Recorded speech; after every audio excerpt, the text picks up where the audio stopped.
Well, good morning. We're going to go ahead and get started. I think we got a few more that will drift in here. I appreciate you all wearing your mask. So if you had not gotten the word already, we are asking everybody to wear a mask, vaccinated or unvaccinated, while they're in the buildings, because we did have somebody who was here last week that has tested positive for COVID now, who had been vaccinated. We're just making extra sure that everybody is as careful as we can be. So appreciate y'all doing that. This morning, our guest speaker is Aaron Whittington. He is the Director of Special Events at Fort Monroe Authority. He is also a member of Hampton Baptist Church, a lifelong member of Hampton Baptist Church, third generation member of Hampton Baptist Church, who's on the staff there as their youth minister. And so he's coming to share with us today, and we're glad you're here. Thanks for being here. Thank you. Yeah.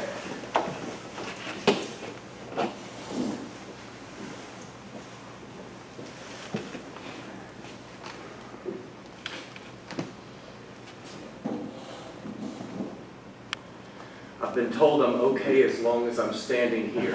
So, all right. This is the magic bubble. Yes. Thank you so much, Aaron, for letting me come and speak, asking me to come and speak this morning. It is an absolute, see, I did it already.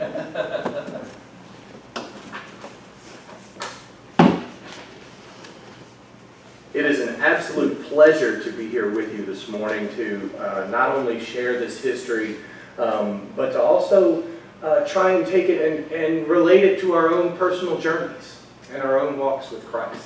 I am the Director of Special Events at Fort Monroe, and in the other side of my world, I am the youth minister at Hampton Baptist Church. So I'm connected with these two things, these two subjects very closely. And I find myself on a daily basis relating the two. And I hope that today I can help all of us to build these two things together and create a better understanding of how this history can help us to be better Christians today as well. I'm going to open us up in a word of prayer, if that's okay, and then we'll jump right in. Heavenly Father, thank you so much for this day and this opportunity. Thank you for this group of people that's here. We ask that you come and you open our hearts and our minds to learn, to grow, to understand. And to take that growth and understanding and to apply it in our daily lives as Christians. We thank you so much for all of our many blessings in your holy Son, Jesus' name. Amen. I'm going to do a couple different things with you today. I am certainly going to share the overall history of Fort Monroe. Anybody in the room familiar with Fort Monroe? Been to Fort Monroe? Go to Fort Monroe? Great. I'm probably going to tell you some history about Fort Monroe that you may not have heard. You may have heard it. I'm going to expand that history just a little bit so that we can gain an understanding of how it came to pass. I'm going to dig in, so I'm going to start with a really high bird's eye view of the history of Fort Monroe, and then I'm going to dig into the 1619 landing of the first Africans at Fort Monroe, and then the 1861 contraband decision of Fort Monroe. Then I'm going to have a little bit of a discussion with you. We're going to walk through some things, and then we're going to look at our Christian applications. As we're going through, as I'm telling you the history, I would like for you to think about just a couple of different things and pull out some highlights. Okay? We're going to be talking about the stories. So think about those stories as I tell you the history, and think about the impact that story has and how it creates an identity for a place and the people who are involved in the story. Think about the people and think about the role that they play in creating the story. There's a lot of individuals. You're going to hear about different races of people. You're going to hear about different individuals, specific people. You're going to hear about some groups of people. So think about the roles that they play as I tell you the history story of Fort Monroe. Then I want you to think about the meaning of descriptions and the identity that we give to certain things. So each point in the story, like any story, it comes down to a place where we have said, okay, this is now called the, for example, contraband decision. And so that is a descriptive identity given to a specific part of a story. Okay? So just think about those things. So I'm going to start with this really high up bird's eye view of the overall history of Fort Monroe, and then we're going to dig in. We have to start before white people ever even got here. So for thousands of years before John Smith landed, the indigenous people, the Native Americans, were at what is called Fort Monroe.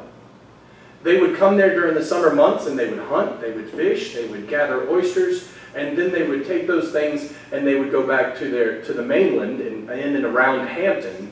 And so it was almost, I won't call it a vacation destination, but it almost was. They would come out for the summer, they would gather, and they would spend time at Point Comfort, at Fort Monroe, and then they would go back to the mainland when the weather turned bad. In 1607, you get the arrival of John Smith. 2 weeks before he landed in Jamestown, he landed at Point Comfort. And he called it Point Comfort in his diaries. He wrote in his diaries, he said, "This point of land gave us great comfort, and I am naming it Point Comfort." And so he named it Point Comfort, and from then on, it was called Point Comfort until the new Point Comfort up in Matthews was established, and then we became Old Point Comfort, and by that point, we were already Fort Monroe. So you have John Smith landing in 1607. His charter, he says, he would have stayed at Point Comfort, except his charter mandated that he settle inland. And so he went up the James River, and that's where you have Jamestown. 2 years later, in 1609, he went back to Point Comfort and he built Fort Algernon, which is a wooden stockade similar to Jamestown. Okay, so you picture that triangular kind of shaped fort. Fort Algernon didn't last very long; it actually burned, and then there was maybe a couple other wooden stockades in the area. And then you come to the 1700s and you get the first stone and masonry, the stone and brick fortification at Fort Monroe, and it was Fort George. And Fort George was actually destroyed by a hurricane, believe it or not. Hello, they were dealing with them then, we're dealing with them now, all these things. So you come up to Fort George, destroyed by a hurricane. Then we get to 1776, America's independence from Great Britain. Then you get the War of 1812, a lot of dates, sorry, but this is how we do it. The War of 1812 sparks the interest of the federal government, and they say, we have a problem here. We don't have any coastal defense. And so the federal government went up and down the East Coast and identified different points of land where they wanted to build a fort. And so they identified Point Comfort, and they came to the Commonwealth of Virginia, and they said, hey, we want to build a fort right here. And the Commonwealth said, great, we're going to give you the property, but if you ever leave, you have to give it back. And so then you get the construction of Fort Monroe. Fort Monroe is built. We come to the Civil War. Right in the middle of the Civil War, you get to 1861, and you have the Contraband decision. That's one of those things that we're going to dive into a little bit deeper. Then you fast forward through 150 years of military history. You have the Coastal Defense System.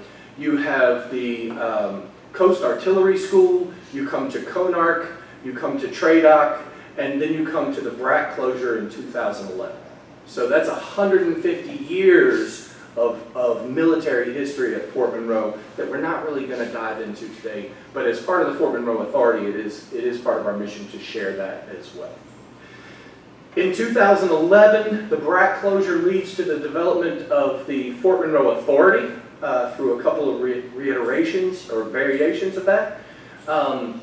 And you have President Obama that comes along and recognizes the place as a significant historical place in America, and he makes it a national monument. So the fort today is primarily owned by two entities, the Commonwealth of Virginia, who has the Fort Monroe Authority as a subdivision to manage the property. That's who I work for. And then you have the National Park Service at Fort Monroe, who manages the national monument. We're also a National Historic Landmark District, which means everything at Fort Monroe is protected in one way or another, even the view. So those of you who follow Fort Monroe, those of you who have concerns about Fort Monroe, people building high-rise condominiums, those kinds of things, it physically can't happen because the view is even protected at Fort Monroe. I went to move a gazebo for an event one time, and we have a historic preservation officer that oversees all of those documents. He said, no, you can't put it there because it blocks the view of something. So even just a small wooden gazebo has to go through this process. So that's the high up level bird's eye view, brief history, as brief as we can probably make the history of Fort Monroe. That's our bird's eye view.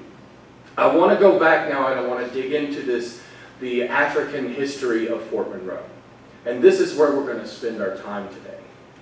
And I want to do this because it's not that it's overlooked so much, it's just that it hasn't been studied as much as other history in our world. And what we have studied, what we have been taught in our schools, hasn't always been accurate. And so we're trying to spread the word, we're trying to engage people, and we're trying to reach understanding through this history. In order to do that, we actually have to start before Fort Monroe. So we have the first arrival of Africans at Fort Monroe in 1619, in August. Just yesterday at the fort, we hosted African Landing Day. On August 20th, at around 12 o'clock, in 1619, 20 and odd Africans were traded for victuals at Point Comfort. This is the first place in British-speaking North America where Africans were traded for property. In order to understand how they got there, I want to go back. I want to give these people identity. Sometimes when we study history, when we read it on the page, we become desensitized. We don't understand that these are people with lives. It becomes kind of like reading a novel rather than reaching that point where we can connect with them as human beings. And so that's what we want to do. You have to realize that these people were not savages. They weren't running around Africa killing lions with spears. That's not how this was. They had a very sophisticated social society. They had a system of government. They had a system of money. They had a system of operations. So if you take our society today, take out all the modern technology, and put it in Ndongo, in Angola, you would be very familiar with what was going on. You would see people working. You would see people living in houses. You would see people clothed in bright colors and nice fabrics. You would see people with modern tools of the time. You would see all of the things that we see today. So this is a sophisticated and peaceful society in Ndongo at the time. We also have to understand that this is not a British thing. A lot of people think, okay, the slave trade. These are white people grabbing Africans from Africa and dragging them over. The Portuguese had been trading slaves for almost 200 years at this point in 1619. They had a system already set up through the Middle Passage of going to Africa and coming out of Africa with ships loaded with enslaved people and bringing them into non-British speaking Americas. So you're looking at Mexico, you're looking at Florida at that point, you're looking at South America. You're looking at the Caribbean islands, okay?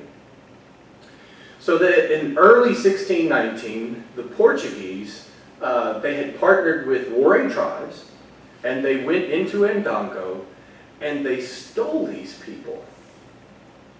There would have been conflict. If somebody comes to my house and tries to take me out, you're going to have some conflict. You're going to have a hard time taking me away. These people, again, they were not unsophisticated. They weren't laying around waiting for somebody to save them from themselves. They did have a military kind of presence. And so there would have been conflict. They would have fought back. Unfortunately, they would have lost. The Portuguese would have provided firearms and more advanced equipment to the tribes that they had partnered with. And so the Portuguese, in partnership with these warring tribes, took the people of Ndongo. They would have shackled them, they would have chained them, and they would have walked them to the coast, where they baptized them. That was part of their justification in doing this. They would have baptized these people and said, see, we're providing them with a Christian lifestyle, and we're going to make them better. And so you get this little bit of history. And so then they load 350 of them, side by side, heel to toe, onto a ship and down in the bellows of the ship. And they set sail for Veracruz, Mexico. Now you have to understand at this point in time, slavery was illegal in Great Britain. So the slave traders had to go to places that were not colonized by Great Britain at the time. So they were going to Mexico and non-British speaking North American places. So you get two privateer ships flying under the British flag that intercept this ship. We know the name of the ship. The Portuguese ship was called the San Juan Batista. And he was headed to Veracruz to offload his cargo of people. Two privateer ships attack the San Juan Batista in the Gulf of Mexico. They overtake the ship, not knowing what the cargo was. These two ships, they're expecting treasure, weapons, gold, cannons, all these things, and they open the cargo hold and faces are staring back at them. Not knowing what to do with them, they take them aboard the White Lion and the treasurer, and they sail up the East Coast. And the White Lion arrives in the Chesapeake Bay and arrives at Point Comfort on August 20th at around 12 o'clock of 1619. John Rolfe, who was the clerk of Jamestown at the time, records in a letter, 20 and odd Negroes arrive at Point Comfort, and they are traded for victuals. That letter in its entirety is on the wall at the Fort Monroe Visitor Center. You can come read it. I welcome you to. Let me know when you come, and I'll be happy to meet up with you. So you have this first documented case of Africans being traded for property at Fort Monroe. We know the names of some of them. We don't know their African names. We know the Christian names that they were given when they were baptized. Their names are Anthony and Isabella. Anthony and Isabella were married once they got here under the name Tucker, which was the name of the captain on the White Lion. They had a child. His name was William Tucker. William Tucker was the first child of African descent born in British-speaking North America. You have John, you have Angelo, you have Margaret, Francis, Peter, Maria, and Hero. These are people. They went from 350 that were loaded on a ship to 20 because the passage is so horrible. Millions of Africans died in the Middle Passage as part of the slave trade. These are people. Think about it for a second. This is a weird, a little bit lighter analogy, but an alien spaceship lands in the parking lot. They come in here, they grab all of us, we fight to do what we can.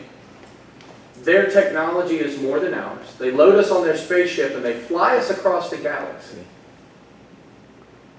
Now, I don't know about y'all, but even if I could figure out how to fly the spaceship, I don't know how to navigate through galaxies. I don't know how to get back. So even if I escape, I've got to deal with what I'm dealing with when I get there. And wherever they take us, only a few of us are left. And we're traded to people we don't know. And these people that we don't know, they don't look at us and go, "Hey, glad you're here. Wow, you're great. You've had such a hard time. Let's get you some clothes, let's get you some food, let's get you some stuff, and let's get you settled. We'll give you a nice plot of land right over here."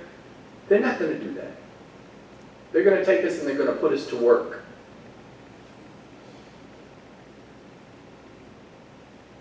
That's what happened to these people. There are still Tuckers. There's a huge Tucker family in the city of Hampton that lives there today. And there are thousands of people who are part of a descendant community that can trace their heritage and their genealogy right back to these 20 and odd Africans that landed here in 1619 against their will. So let's fast forward. So we've got this arc of freedom that exists at Fort Monroe. We've got the 1619 arrival of the first Africans. And then we fast forward to 1861. The Civil War is raging. Fort Monroe never falls out of the hands of Union soldiers. It is well below the Mason-Dixon line, well behind enemy lines. and it remains under control of the Union throughout the entirety of the war. In fact, Fort Monroe has never been lost to an enemy. So we're in the middle of the Civil War, and three men who started in Hampton and were shipped over to Sewell's Point, which is where the carrier dock is. If you go across the bridge tunnel, you can see the carriers parked there. That's Sewell's Point. You have Fort Monroe that's on the other side.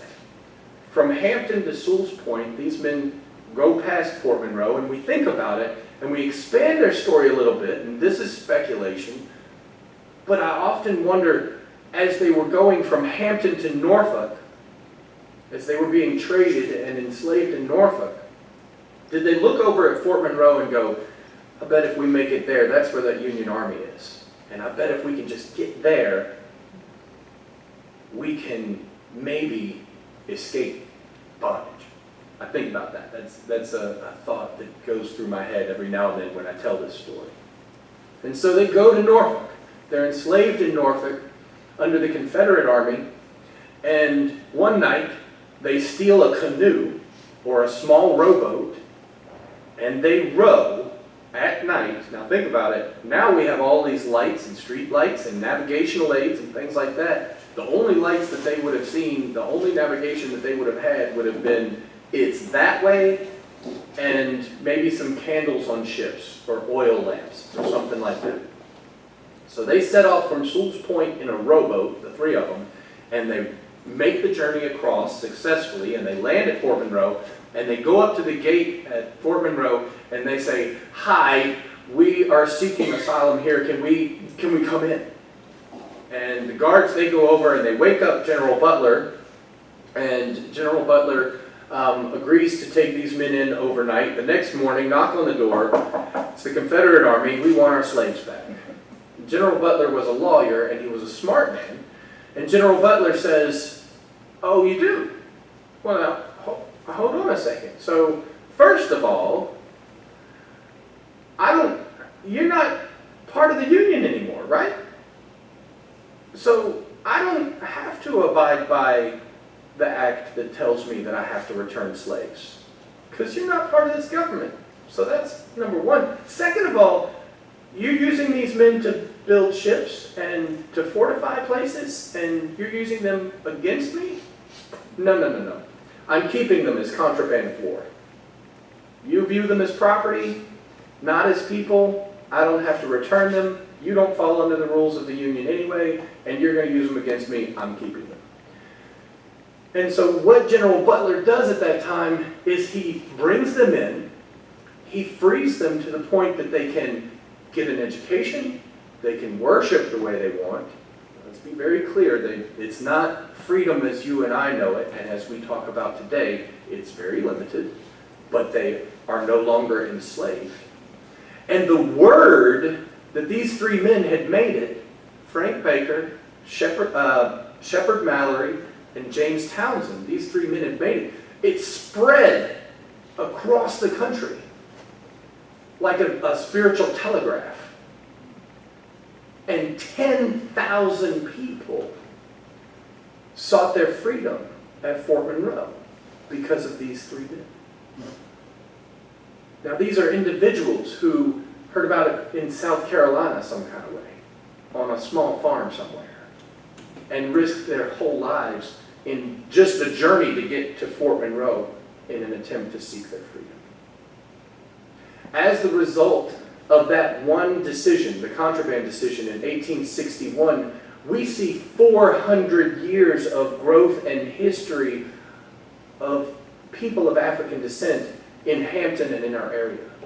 There are 5 churches in Hampton that can directly link their congregations to the contraband decision because General Butler freed them enough to where they could worship, so they started forming congregations.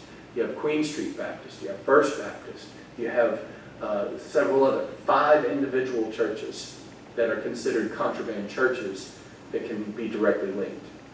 You have Hampton University. Mary Peake was one of the women who saw her freedom at Fort Monroe. She started a school, and that school grew into Hampton Institute and is now Hampton University. You have the Emancipation Oak right there at Hampton University. And so you have this broad span of history from 1619 to today that has been impacted, this arc of freedom that has been impacted by these two really monumental events in our history. So now what I'd like to do is I'd like to have a little discussion. I'm going to pose a couple of questions. We're going to talk about these things. Let me go back up here for just a moment. Remember the stories. Remember how the stories are shaped by the events. Remember the people.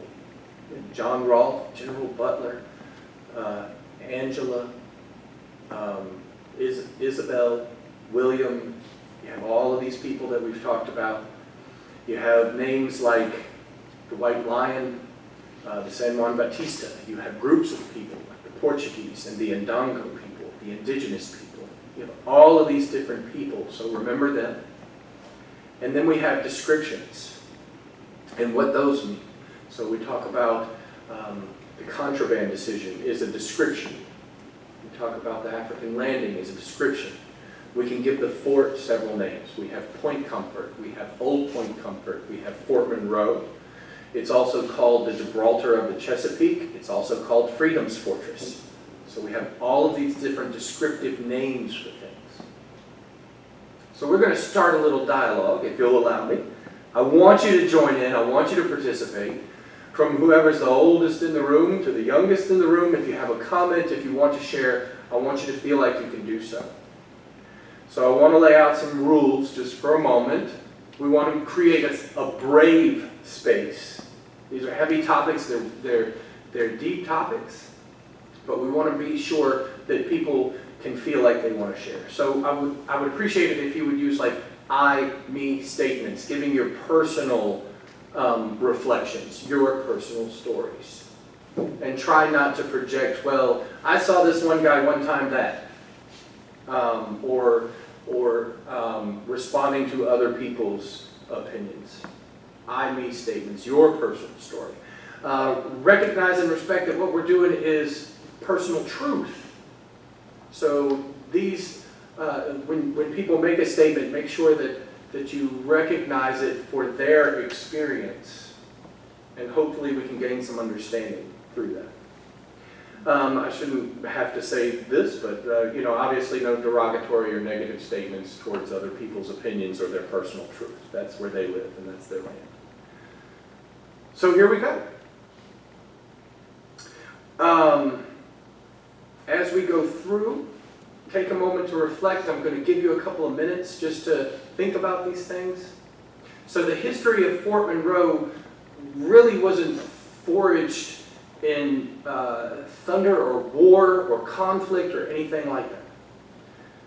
If we think about Fort Monroe and what it's become today, it's really only seen battle one time, and that was during the Civil War, so its identity is crafted outside of that. And you have these discussions and names, and you have these things. You have these descriptive words. Descriptions of things have meaning behind them. So what I'd like you to do is I'd like to think about your own life. I'd like to think about who you are. And using 3 words, how would you describe your personal identity? How would you describe you if you had 3 words to do it? What are the 3 words?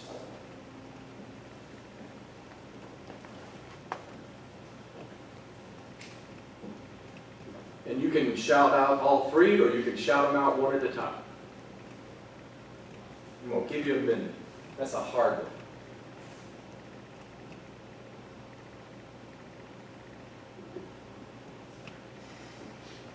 I'll say something. Location, Norfolk.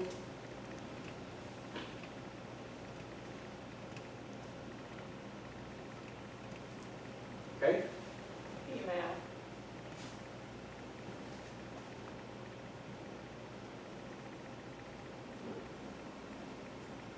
Ancestry.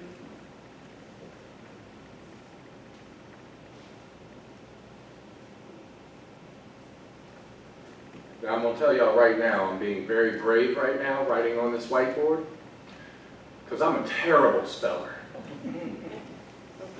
So just bear with my spelling. I'm sorry. Join the club. Okay.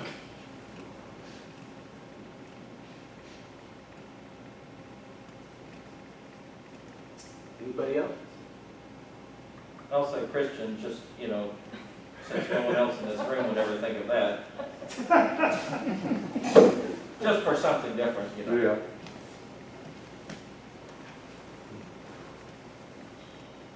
Crisis? Crisis.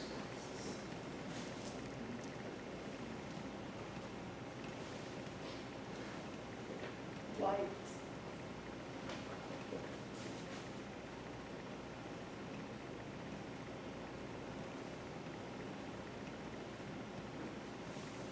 Privilege.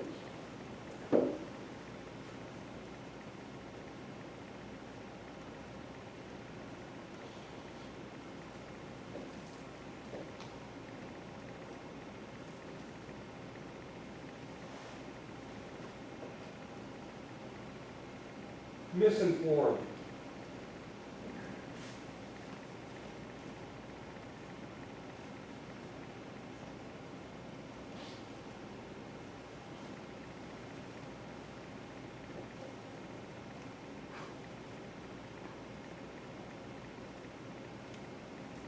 I want to make sure I just give everybody who would like to respond the opportunity, so.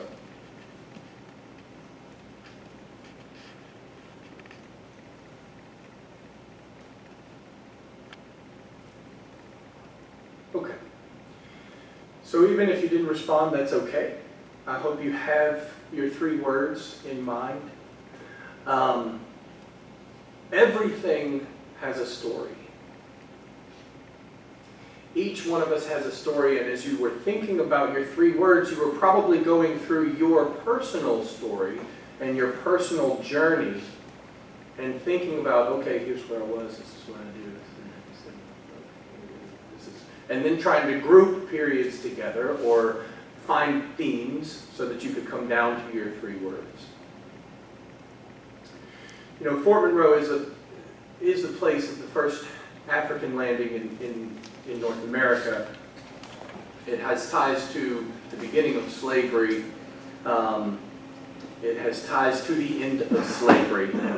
It has a story that goes beyond that.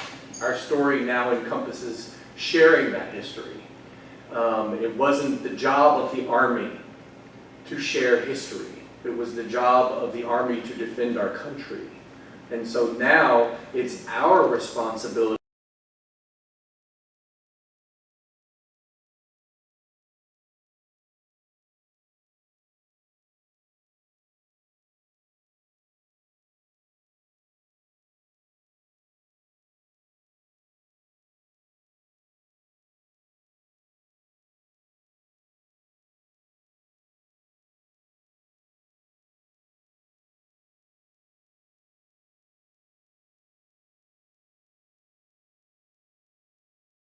as part of the story and as part of the storytellers and the people who oversee Fort Monroe to share the history, to educate people, to share the history, tell the stories, preserve the place for everyone.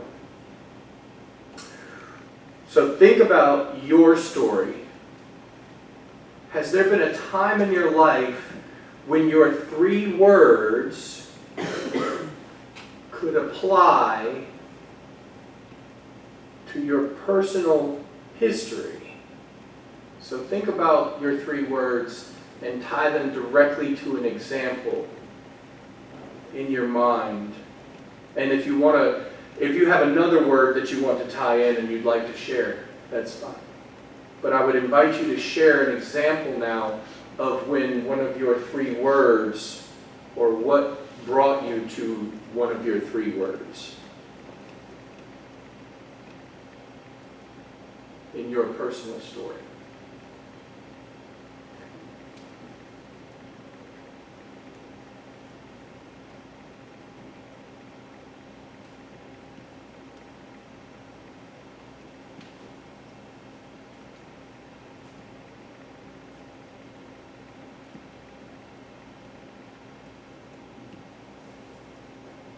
So I can connect with Christian, certainly.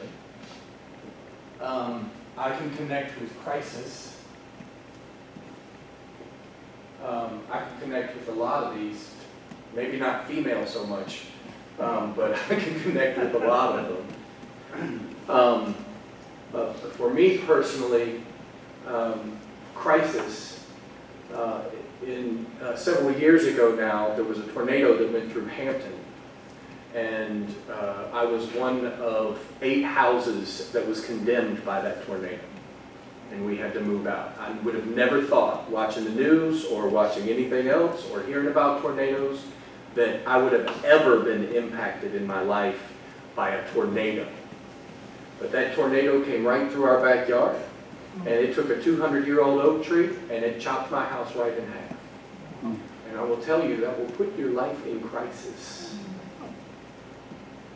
I can also tell you that it's in those times that we can find the people that are most supportive, that our story becomes broader. I asked people for help moving out because I had to get what wasn't destroyed out of the house because we had to move out. And people I hadn't talked to in years came forward to help me. So that's one way that I can connect with crisis. I can connect with ancestry. I am a 4th generation Hampton High School graduate. My dad came from Asheville, North Carolina. My mom's family and our descendants were all from this area, from Poquoson, and moved over to Hampton.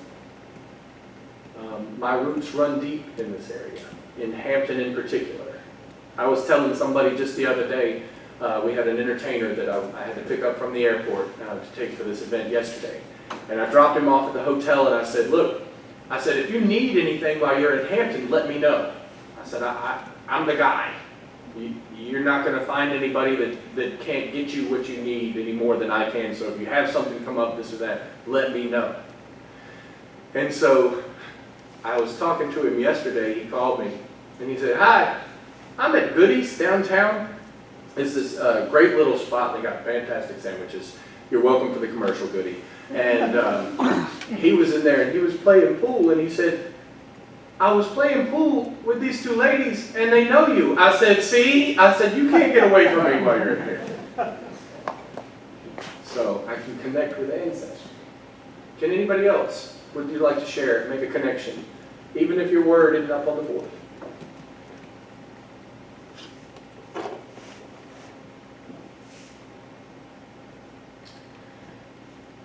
Okay, so our personal stories connect us to different people. Our personal stories, our 3 words connect to our stories, and our stories connect to other people.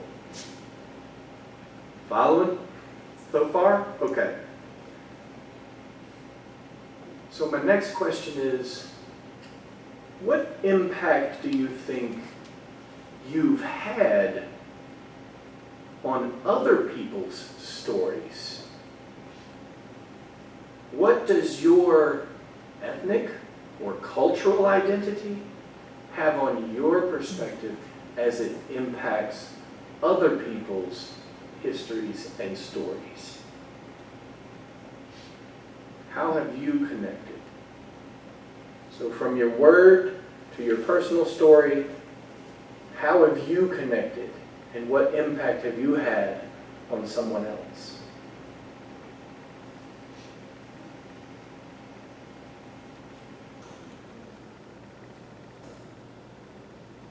One is ancestry. My father's from the Philippines and he left as a young man, joined the Navy. Back then they didn't have all the rules and regulations. But he left that home because it was war going on. It wasn't a safe place. So as a young man, he came over here and got to, I guess it's California. And then eventually he ended up in Maryland. And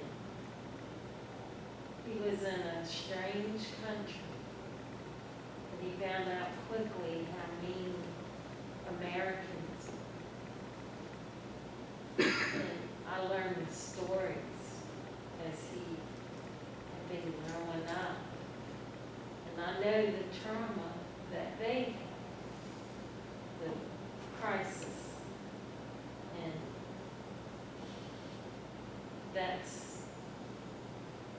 I learned from those stories, because those stories helped me. The things my mother had told me during the, when they had to ration food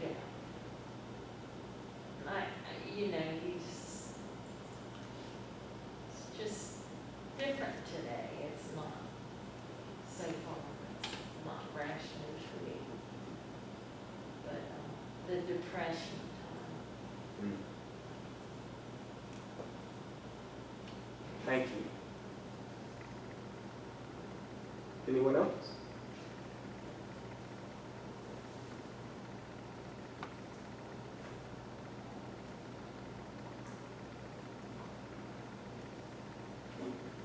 I'm a teacher, and I can only say that I hope that I have impacted students by sharing part of my story with them. I actually taught in Hampton for 14 years at Buckett High School. I won't hold that against you. I won't hold being a crapper against you. Thank you. See, different people coming together. It's wonderful. We can all get along. But, you know, I have not lived in this area all my life. I started in Florida, I lived in Oklahoma, I've lived overseas. And I'm hoping that by sharing parts of my story with my students, I can free them up to explore the world a little bit and get more interested in the world beyond just where they live. Yes. Thank you. Anyone else? How is your story impacting other people?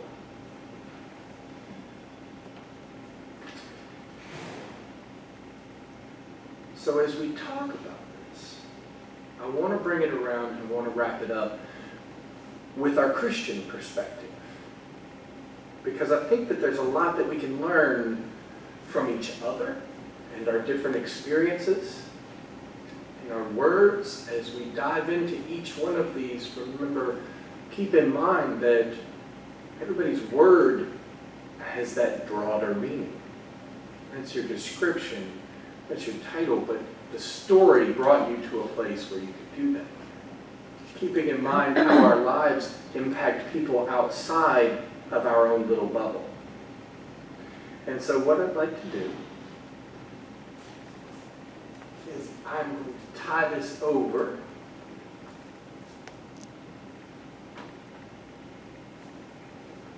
to our Christian. So if we think about for a moment all the different people, and if any one of them had done something different at any given point in the history, in the story, something would have changed. Something would have been done differently. So you remember when I was talking about the first African landing, I had this hypothetical and I said, nobody looked at these 20 and odd and said, come on in. Nobody did that. But what if somebody had?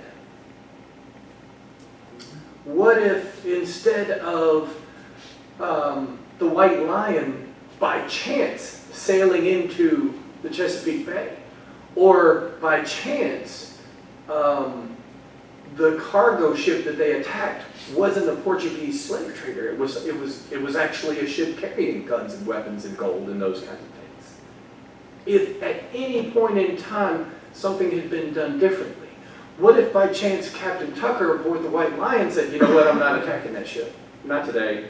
No, let's go to the beach. Let's hang out. We're just going to sit back. Okay? What if he had seen these people and said, oh my gosh, people, other humans, which he may have at that point, because we know he didn't throw them overboard, because they ended up at Point Comfort. We do not know the status, so we know that they were enslaved in Africa. We know they were enslaved while they were on the San Juan Bautista. We do not know what their status would have been aboard the White Lion. We know that they were traded when they got to Point Comfort. So he may have treated them with dignity and respect. We don't know that. But we know he didn't take them back to Ndongo. Okay? At any given point, if we embrace a Christ-like attitude, how does that change the story? And a specific example, here we go. This is John chapter 4. I'm going to go from verse 7 to verse 15. This is the story of the woman at the well. Most of you know the story, but I want to hone in on one specific part. When a Samaritan woman came to draw water, Jesus said to her, will you give me a drink? And his disciples had gone into town to buy food. The Samaritan woman said this to him, you are a Jew, and I am a Samaritan. How can you ask me for a drink? For Jews do not associate with Samaritans.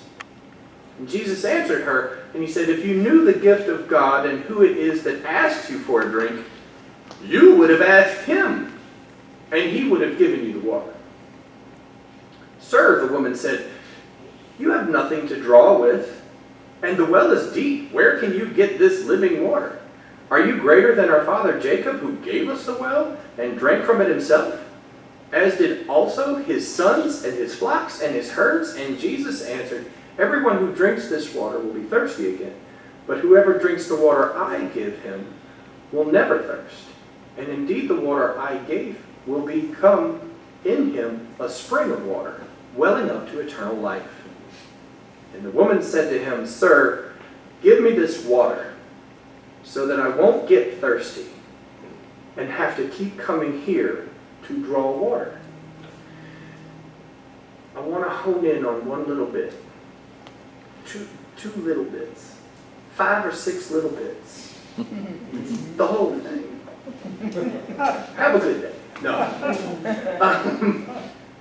She says to him, Jesus goes right up to her. He knows. He goes right up to her and he asks her, hey, can you give me a drink? She says, hold on a second. We're not even supposed to be associating with each other, and you want me to give you a drink? And on top of that, if you're offering me water, how are you going to get the water out of the well? You don't have anything. She misses the point completely. But if we think about our story, we think about our histories, we think about who we are, we think about the role of Fort Monroe, we think about the history of the African people, at any given point, someone could have offered water. Jesus offers her just a sip. Just a little bit. If you know who I am, then the water that I offer you'll never thirst again. And he does it knowing she's different than him. And she eventually comes and says, yeah, let me have a drink. We have to think about our stories in that way. We have to start looking at people as human, looking at people as Christ would have looked at them. It's now our responsibility at Fort Monroe to look at our history to use our mistakes, use our good points, and help change how we view each other. And start embracing each other in oneness rather than separating people out into groups. Jesus saw us all as one group. We can't do that because we're flawed humans. We have, our eyes don't work the same way, but we can try.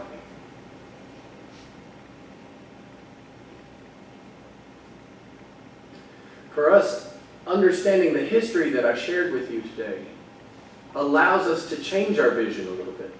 It allows us to open up our eyes and understand how the descendants of these people feel. If your descendant was one of these first 20 and odd, your attitude and your story would be different. So if we can understand the history behind people, then maybe we can start offering a little bit more to drink at the well.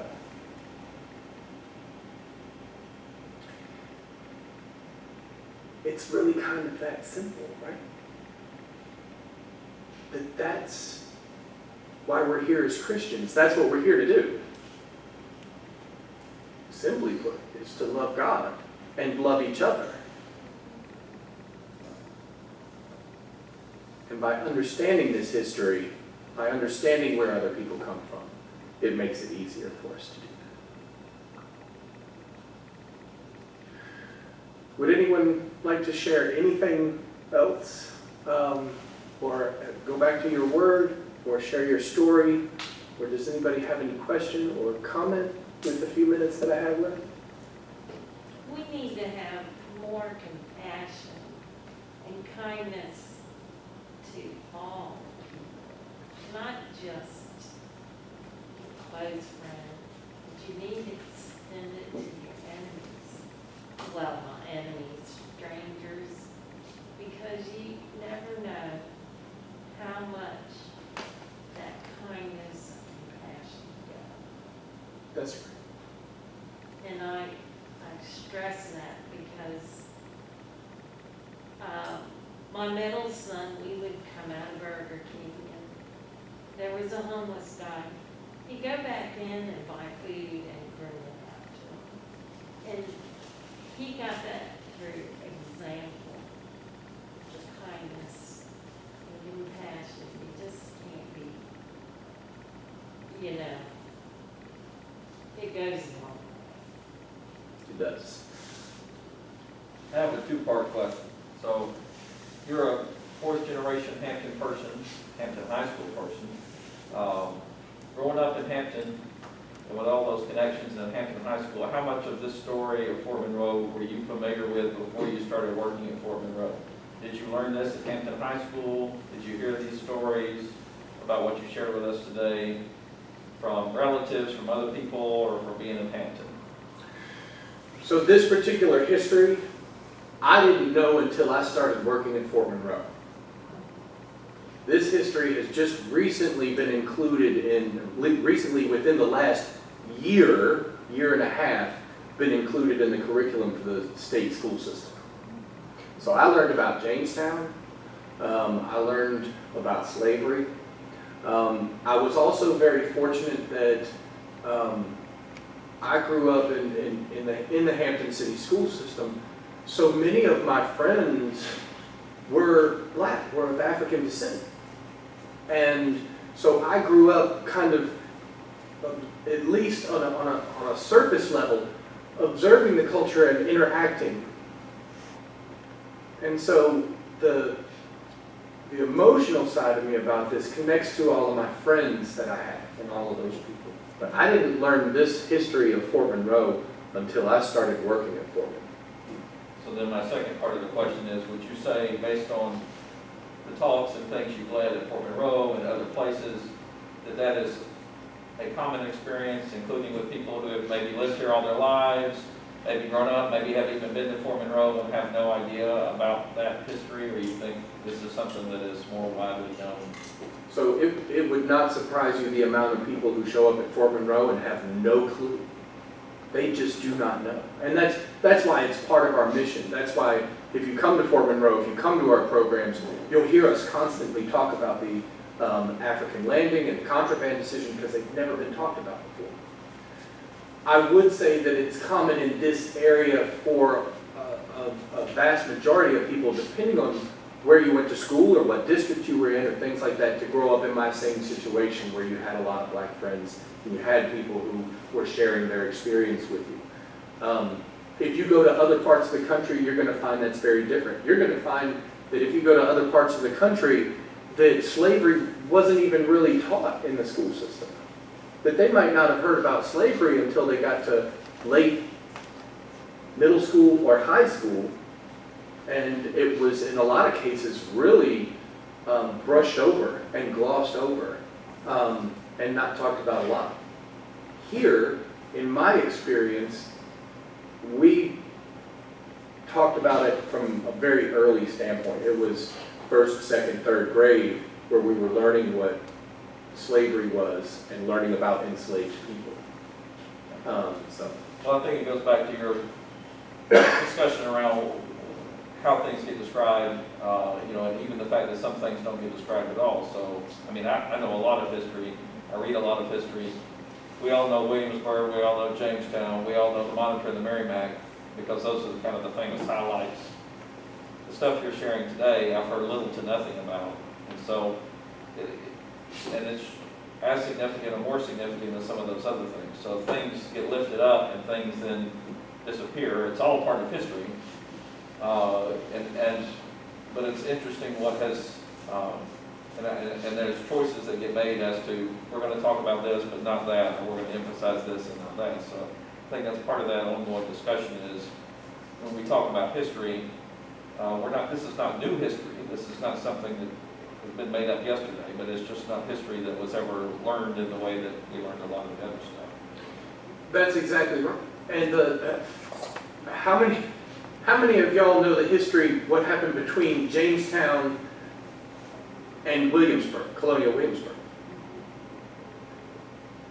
There's almost like 100, 200 years between Jamestown and when you get to Colonial Williamsburg with the House of Burgesses and the colonies and everything like that. I know very little about it. But there was a whole town at Jamestown. There was a whole, it wasn't just the fort. But in order to learn about that, you really have to go to Jamestown. You have to walk through the ruins. You have to go to the center there. That's not anything that was in any of my years of schooling that was discussed, is what happened between Jamestown and Colonial Williamsburg. Yeah, and So just that's speaking exactly as right. somebody, and I didn't grow up in Virginia, but when I visited Virginia as a child, we went to historic Jamestown, and there was the Pocahontas statue. Everybody knows Pocahontas statue. That's what was there. Saw that, took a picture. That was it. Yeah. Now if you go to historic Jamestown, and I'm talking historic Jamestown and not Jamestown settlement, because those are two separate things. Right. They have excavated the entire, and you can walk over and see the outlines of what you're talking about, the town that existed there and what happened after that. So it's in that 20 years between when I was a child and when I came, well, I guess 30 years, let's be. Let's just get into the honesty. The way that story has been told has completely changed, and in a really fascinating way. So you go there now, and the Pocahontas statue is still there. You can still take pictures of the Pocahontas statue, but there's so much more to be learned from that experience and what happened here. So.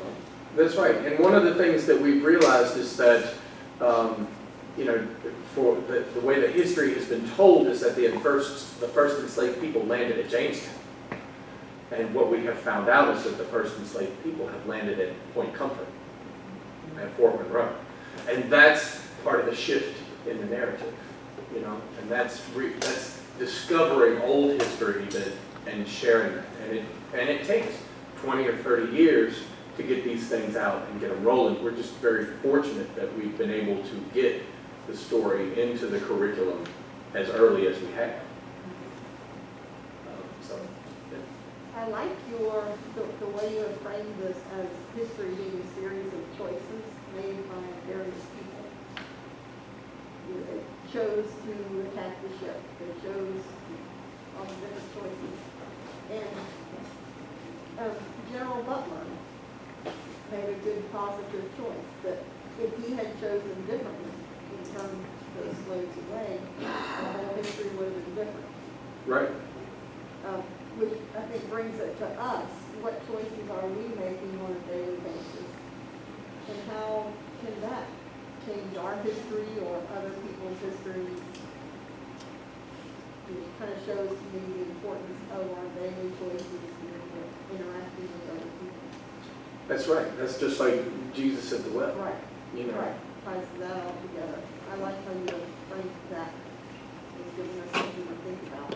Thank you. Yes, sir. You arrived at Fort Monroe with a personal history and a connection with black culture and relationships. Yes. As you became aware of this information and incorporated it, how in any ways has that changed you further? I'll tell you, it has helped me immensely in understanding.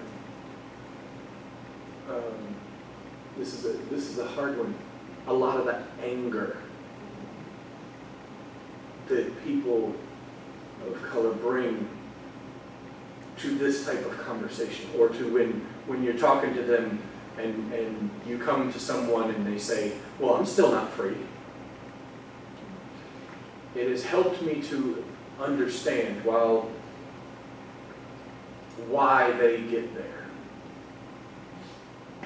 and how they get to that place where they can say those things that, from my perspective, aren't necessarily true.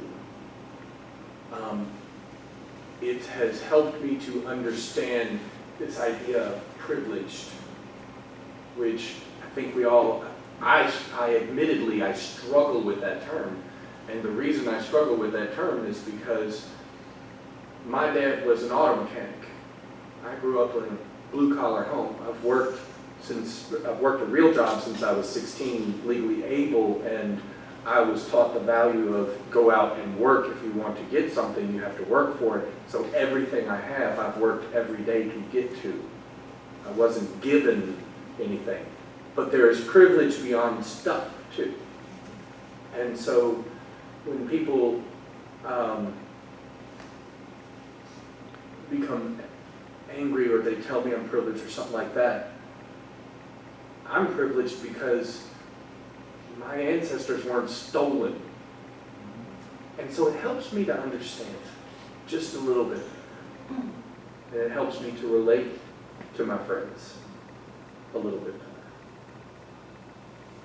I have learned about privilege from listening to my students, my African American students in particular, who, the young men will talk about how they're afraid to drive.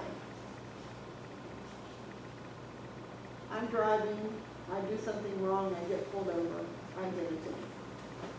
They're driving, they might not even have done something wrong, and they're terrified they're going to get pulled over and get shot. And it's a real fear. It is. It's not just a made-up thing. It's a real fear that they have. And I've learned how much privilege I have just with the color of my skin and little things like that. I've had friends in my car, and we'll be driving somewhere, and I might exceed the speed limit a little bit, just a little bit. And it makes them nervous, even riding with me. Can you please slow down? I don't want to get pulled over. Whereas for me, I get, like you said, I just get a ticket. But even riding with me, it makes them. Anyone else? So like,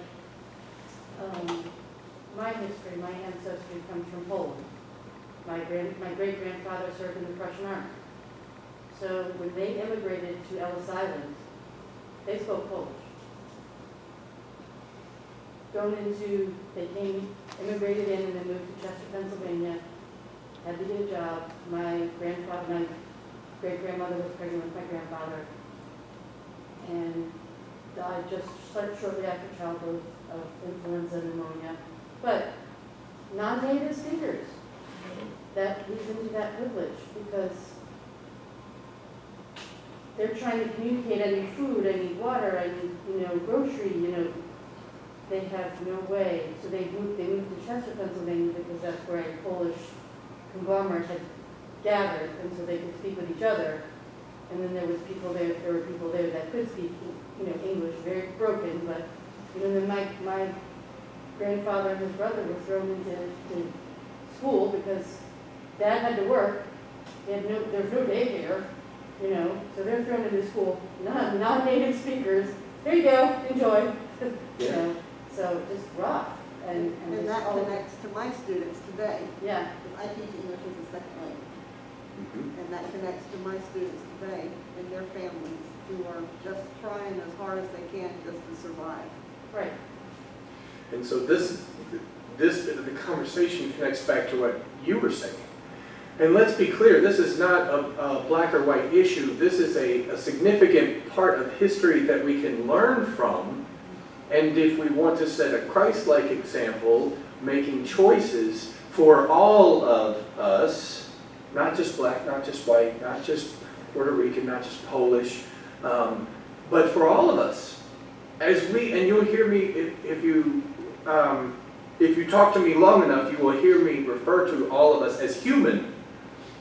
I try to stay away from the word people or black or white or this or that, because until we start looking at all of us as humans, and instead of separating us out into rich, poor, black, white, that's the point where I believe that we'll get to really loving each other. When we can look at each other and see that we're all human. I learned as a I was a little girl, maybe 3, 4. This woman, I was at Easter egg hunt, and all the kids, it was on staff college. And we all had our baskets. Well, I didn't have any, because I, so little. And this little girl gave me like 3, 4 eggs. And her mother came over and said, "You cannot give that to that yellow child, my father. You do not play with her."